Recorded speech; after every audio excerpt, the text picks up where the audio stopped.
నిధులని గిరిజనుల కోసం కాకుండా గిరిజనులకు సంబంధం లేనటువంటి ప్రభుత్వ కార్యక్రమాలకి మన పేర్లు చెప్పి పేపర్లలో ప్రకటనలు ఇచ్చి మన నిధులు వాళ్ళ కోసం ఖర్చు పెడతా ఉన్నారు.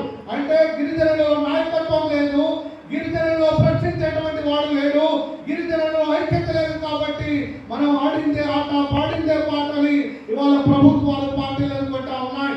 ఇలాంటి సభలు వందల వేల సభలు జరగాలి.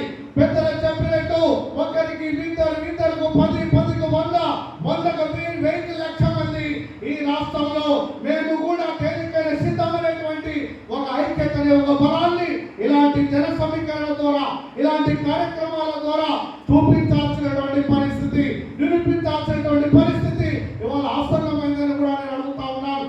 ఏ ఉద్యమమైనా సరే, ఏ సమస్యకైనా పరిష్కారం కావాలంటే పోరాటమే శరణ్యం.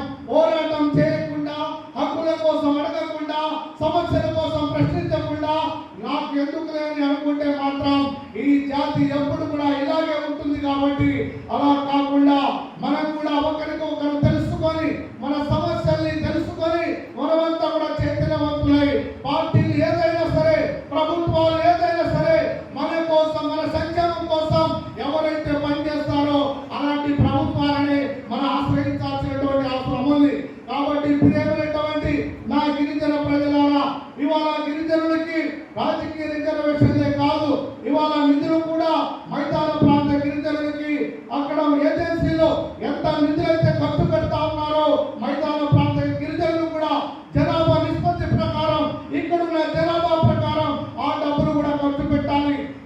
నిధులని కూడా మా డబ్బులని ఇక్కడ జనాభా ప్రకారంగా ఈ రాష్ట్రంలో ఎంతమంది జనాభా ఉంటే అంతమందికి అంత నిధులని కూడా ఖర్చు పెట్టాలని కూడా ఈ సభా సందర్భంగా నేను ప్రభుత్వాలకు విజ్ఞప్తి చేస్తా ఉన్నాను.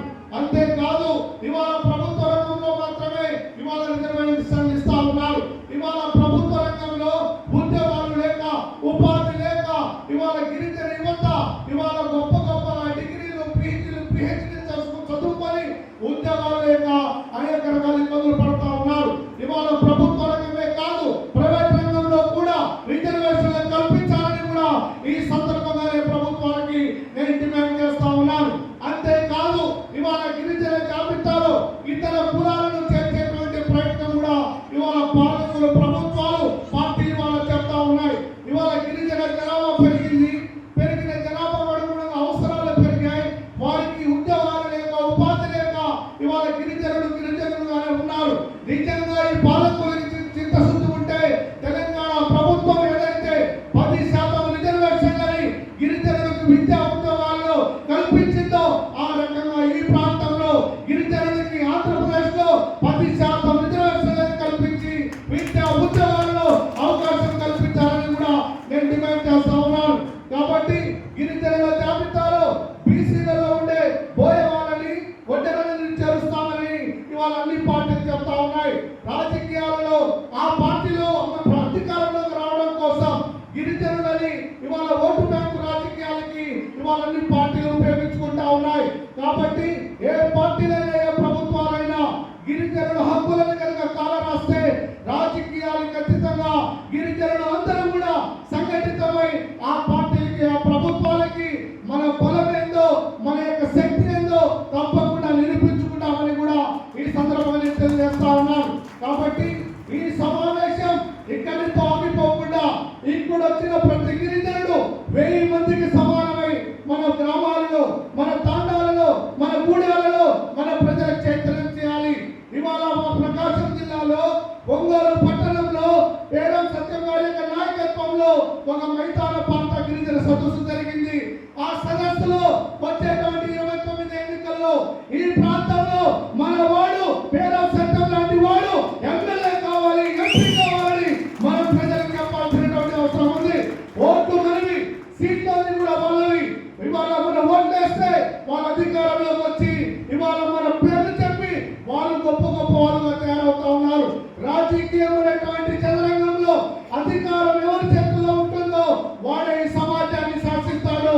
కాబట్టి గిరిజనులు ఓట్లేసే యంత్రాలే కాదు, జెండాలు మోసే కార్యకర్తలే కాదు, అవసరమైతే చట్టసభలో ప్రవేశించి ఈ జాతి గొంతుని వినిపించగల శక్తి, సామర్థ్యం ఈ జాతికి ఈ సంవత్సరంగా నేను ప్రార్థనలు ప్రభుత్వాలు తెలియజేస్తా ఉన్నా. కాబట్టి నా ప్రియమైనటువంటి ప్రజలారా, బాబాసాహెబ్ అంబేద్కర్ ఏ కలలు కన్నాడో, నా ప్రజలు పాలకులు కావాలి, నా ప్రజలు ఎప్పుడు కూడా పాలితులుగా ఉండడానికి వీలు లేదని మహానుభావుడు పోరాటం చేశాడు. రాజ్యాంగం రాశాడు. రాజ్యాంగం ద్వారా ఇవాళ అన్ని రిజర్వేషన్లు వచ్చాయి. కానీ ఇవాళ ఈ రిజర్వేషన్ల ద్వారా ఎవరైతే ఇవాళ విద్య, ఉద్యోగాలలో, రాజకీయాలలో ఇవాళ ఆ రిజర్వేషన్లు ఉపయోగించుకుంటా ఉన్నాడో ఆ వ్యక్తి ఈ జాతికి ఇవాళ మర్చిపోతా ఉన్నాడు. బాబాసాహెబ్ ఒక మాట అన్నాడు, ఏ బ్యాక్ టు ది సొసైటీ. నువ్వు ఎంత ఎదుగుతావు, ఎందుకు నువ్వు ఎదిగిన తర్వాత నీ వెనకాల సమాజాన్ని కూడా నువ్వు ఆసరాగా ఉండు అని బాబాసాహెబ్ అంబేద్కర్ చెప్పడం జరిగింది. కాబట్టి బాబాసాహెబ్ అంబేద్కర్ స్ఫూర్తితో pay back to the society అనే నినాదంతో మనమందరం కూడా మనకున్న సంపదలో జాతి కోసం, సమాజం కోసం ఒక 10% మనకున్న అవకాశాలు, మనకున్నటువంటి రిసోర్స్ అయినా ఈ జాతి ఎదుగుదలకి మీరు ఖర్చు పెట్టాలి. ఆ దిశగా ఈ జాతికి అండగా నిలబడాలని కూడా నేను తెలియజేస్తూ ఆఖరిగా ఒక మాట, ప్రియమైనటువంటి నా గిరిజన యానాది ఎరుకుల, సుగాలి, చెంచు, నగ్గర ఇక్కడ ఎంతో మంది నా జాతి బిడ్డలు వచ్చారు. ఈ సమస్యలన్నిటికీ పరిష్కారం కావాలంటే మన బిడ్డల్ని బాగా చదివించండి. చదువు అనేటువంటి ఒక ఆయుధం ద్వారా ఈ సమాజంలో అన్ని అసమానతలని పోగొట్టడానికి చదువే ఒక ఆయుధం. కాబట్టి మనం కూలి చేసినా, రిక్షా తొక్కినా, ముఠా పని చేసినా మన బిడ్డల్ని బాగా చదివించండి. ఆడపిల్లలైనా మగపిల్లలైనా బాగా చదివించాలి. బాల్య వివాహాలు చేయకుండా మినిమం ఆడపిల్లైన 18 సంవత్సరాలు, మగపిల్లవాడైతే 21 సంవత్సరాల వరకు మన బిడ్డల్ని బాగా చదివించండి అని ఈ సభాముఖంగా నేను తెలియజేస్తా ఉన్నా. చదువే ఒక ఆయుధం. చదువే ఈ సమాజంలో అన్ని సమస్యలకి మూలం. అది పేదరికాన్నైనా, కులాన్నైనా, రాజకీయాన్నైనా అది దాన్ని సమానపరుస్తుంది. కాబట్టి మీ బిడ్డల్ని బాగా చదివించమని ఈ సభాముఖంగా నేను తెలియజేస్తా ఉన్నా. కాబట్టి ఇలాంటి సభలు ఈ రాష్ట్రంలో 100 సభలు జరగాలి. 100,000 మంది ప్రజలకు చైతన్యం కలగాలి.